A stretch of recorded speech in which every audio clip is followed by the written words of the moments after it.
Bonjour cher public, cette vidéo présente le cadran de l'investisseur. Là, nous allons retrouver donc à peu près les mêmes réflexes. Donc, quelles sont les motivations, les avantages, les inconvénients, éventuellement s'il y a un danger qui peut guetter cet investisseur. Rappelant euh, que l'auteur, donc Robert Kiyosaki, a privilégié donc les deux derniers cadrans, c'est-à-dire le cadran du patron, et il estime que le cadran qui est le plus supérieur, c'est-à-dire le cadran d'excellence, c'est d'arriver au stade de l'investisseur.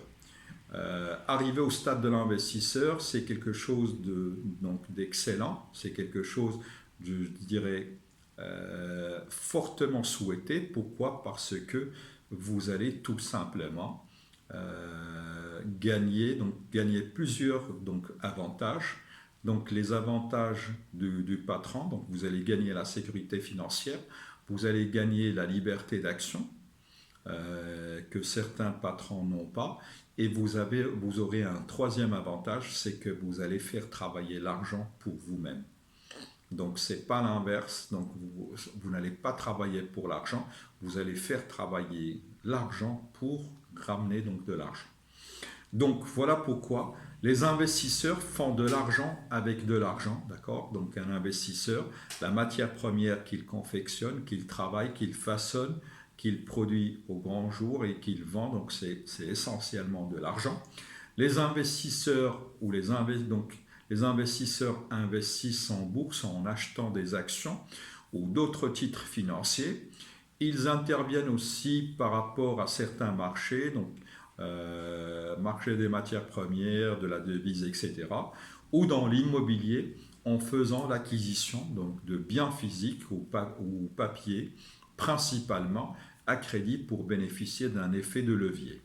Donc là, il est clair que nous sommes dans une dynamique d'acquisition de biens, de produits financiers, de produits immobiliers, en essayant d'utiliser l'effet de levier financier. L'effet de levier financier, c'est-à-dire que vous allez chercher à avoir l'emprunt lorsque vous allez chercher donc à contracter l'emprunt lorsque le taux de rentabilité économique devrait être supérieur au taux d'endettement. Par rapport au cas de personnes physiques, c'est-à-dire moi et vous, je vais attendre la bonne opportunité. La bonne opportunité, c'est que les placements vont être moins coûteux. Je pourrais prendre des crédits et que je pourrais utiliser éventuellement pour faire l'acquisition de ces biens. Et in fine, parce que d'abord les produits sont par rapport, soit qu'ils sont à des prix très attractifs, soit que l'emprunt peut être émis à des taux d'intérêt attractifs. Donc voilà comment je peux facilement profiter de cet effet de levier financier. L'auteur a par exemple investi dans beaucoup de biens immobiliers en profitant des bas prix suite à la crise financière de 2008. Donc c'est ce que je viens d'exposer. Les bons investisseurs n'ont pas besoin de travailler, c'est l'argent.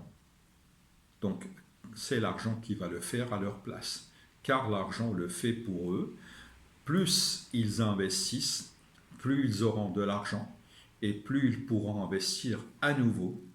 Tout cela grâce à la puissance des intérêts composés. D'accord? Ils savent prendre des risques, mais savent aussi diversifier leurs placements pour les limiter au maximum.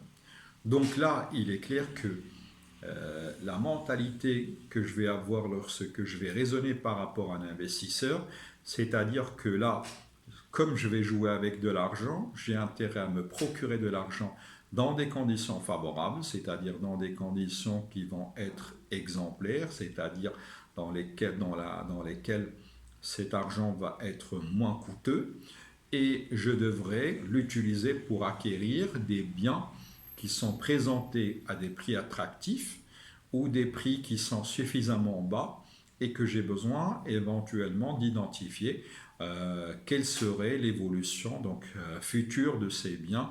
Est-ce qu'elles vont est-ce que ce sont des actions qui sont sous-évalués et qui peuvent par la suite cartonner? Est-ce que ce sont beaucoup plus des biens dont la valeur a été cassée par une crise structurelle qui a porté un coup dur à ces biens, comme c'était le cas de l'immobilier, et que par la suite il va y avoir une reprise et une relance économique par rapport à ces secteurs ou par rapport à ces produits. Donc là, il est clair que l'investisseur, il va faire des arbitrages par rapport à l'utilisation des sources de financement et il va faire des choix tactiques et stratégiques par rapport à la nature des placements qu'il va effectuer. Le cadran I est celui que préfèrent les personnes riches, d'accord, car il combine tous les avantages des autres cadrans. Donc c'est ce que j'ai présenté dans le cadre de l'introduction de cette vidéo. Donc les avantages des autres cadrans, donc la sécurité financière qui est promise plus ou moins dans le cadran E, la liberté d'action qui est promise dans le cadran T, c'est-à-dire le travailleur indépendant, et le pilotage automatique qui est plus ou moins un avantage propre au patron de l'entreprise. Pour Robert Kiyosaki, pour devenir riche, il faut absolument se tourner vers ce cadran. Les bons investisseurs utilisent à la fois l'argent des autres, ça c'est quelque chose de simple donc à deviner, en empruntant avec un effet de levier, mais aussi utilisent le temps des autres en finançant des entreprises possédant des salariés. Selon l'auteur, les gens riches tirent leurs revenus, donc ça c'est le constat qui a été dégagé par Robert Kiyosaki par rapport à l'observation qu'il a effectuée sur un certain nombre d'échantillons. Donc les gens riches tirent leurs revenus à hauteur de 70% des investissements qu'ils effectuent et à moins de 30% de leur salaire ou d'un travail indépendant. Donc là, vous avez ce quota de 70%, d'accord, qui provient donc de revenus qui proviennent de l'investissement contre 30% qui proviennent de salaire ou d'un travail indépendant. D'un autre côté, donc ça c'est le revers de la médaille, donc je dirais c'est beaucoup plus donc l'autre partie. Donc d'un autre côté, les personnes pauvres ou les personnes issues de classe moyenne tirent leurs revenus à hauteur de 80% de leur salaire aux commissions, tandis que seuls 20% ont été consacrés ou peut-être s'en tirés de leurs investissements. Donc en d'autres termes, Robert Kiyosaki met le quota suivant. Chez les riches, nous avons éventuellement la règle de 70% des revenus qui proviennent des investissements contre 30% qui proviennent du salariat ou d'un travail indépendant. Chez les pauvres ou les personnes issues de la classe moyenne, on a le quota de 80%, donc des revenus qui sont tirés d'un salaire ou éventuellement d'une commission, contre 20% de revenus qui peuvent provenir des investissements. Donc là, on voit que ce qui avantage les riches, c'est beaucoup plus le poids que représente l'investissement. Et donc c'est cette logique de faire travailler l'argent pour l'argent qui rend certaines personnes plus riches. Et ce contre-exemple, le contre-exemple, c'est que si vous ne comptez que sur votre salaire, avec la présence des charges, vous n'êtes pas en train d'investir, vous n'êtes pas en train de vous développer. Donc, à un moment donné, si ce salaire n'augmente pas et reste dans un train, je dirais, stagnant ou plus ou moins relativement évolutif, à un moment donné, avec l'inflation, votre revenu ne va pas servir à grand chose. Donc la fortune se définit comme étant, donc ça c'est quelque chose d'original, donc la fortune se définit comme étant le nombre de jours pendant lesquels, vous pouvez vivre sans travailler, tout en conservant votre niveau de vie actuel.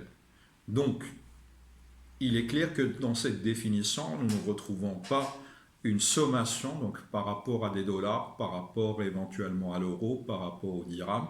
Donc on ne donne pas une certaine somme à partir de laquelle on va dire que nous sommes, nous sommes riches. On ne nous donne pas peut-être l'intégration donc, du top 10 par rapport au classement fortune, donc par rapport au classement des meilleures fortunes, etc. Mais on lie cette richesse par rapport à cette capacité à préserver, donc à préserver son niveau de vie actuel, c'est-à-dire que même si vous arrêtez de travailler, est-ce que vous pouvez maintenir donc votre vie actuelle ou peut-être que les choses elles vont changer. Donc par rapport à un salarié, donc si jamais vous arrêtez, donc il est clair que votre revenu disparaît à hauteur de 100% et donc certainement on va être amené donc à faire des choix douloureux, on va vendre une voiture, on va vendre l'appartement, on va prendre des crédits et on va rentrer dans une sphère, donc dans un cercle vicieux qui peut rendre plus difficile notre vie et donc automatiquement la qualité de notre vie elle va se dégrader. Alors que par rapport à un investisseur, c'est quelqu'un qui peut se permettre de préserver sa qualité de vie pendant très longtemps. Pourquoi? Parce que lui, il a appris la règle de faire travailler l'argent pour l'argent. Donc l'unité de mesure de la fortune est le temps et non la devise monétaire ou non la monnaie. Les 3 dernières années, donc là c'est l'exemple concret que nous avons vécu tous, donc les 3 dernières années, donc 2020, 2021, 2022, et peut-être donc je ne fais pas de la voyance, et peut-être 2023, montrent que les 3 personnes, donc les 3 personnes qui appartiennent éventuellement au cadran, donc aux 3 cadrans, donc vous avez le cadran E, vous avez le cadran T et le cadran P, d'accord, avec une nuance, donc qui vivaient de leurs revenus respectifs, si les secteurs d'activité sont exposés à un vent défavorable, ils vont vite fait se retrouver dans une situation de difficulté financière. Par exemple, si jamais donc, un secteur d'activité va très mal par rapport à cette mauvaise conjoncture, il est clair que peut-être si jamais on cherche à préserver les emplois, donc on va réduire peut-être les heures de travail, on va plus ou moins remercier certaines personnes, on va peut-être donc demander à certaines personnes de faire du chômage technique par rapport à une certaine période, etc. Cela fera que le revenu va considérablement baisser et des fois il peut carrément disparaître si jamais l'entreprise elle est appelée donc à faire du licenciement. Donc le travailleur indépendant, lui aussi va souffrir. Pourquoi? Parce que il est dépendant donc des contrats qu'il va réaliser donc avec ses clients. Si ses clients sont fauchés, si ses clients sont en difficulté, il est clair qu'ils ne vont pas chercher donc à activer la réalisation de ces activités et du coup donc du jour au lendemain on peut se retrouver avec cette situation de difficulté financière.